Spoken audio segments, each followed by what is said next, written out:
super windy in here. Just wanted to come here and see the sunset.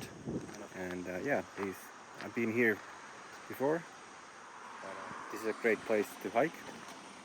I also got my drone with me, so gonna fly a bit, but it's super windy in here, so let's see how that's gonna turn.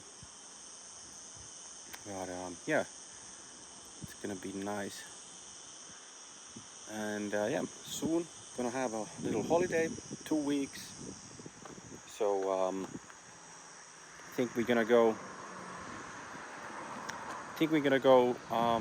for a little trip here in Europe.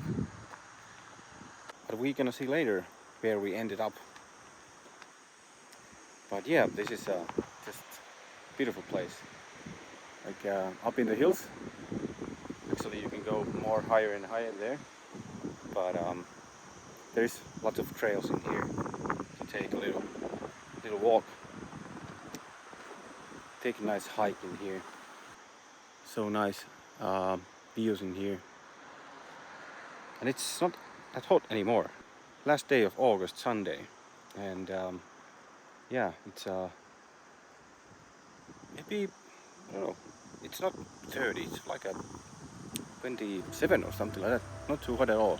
It's nice to walk here.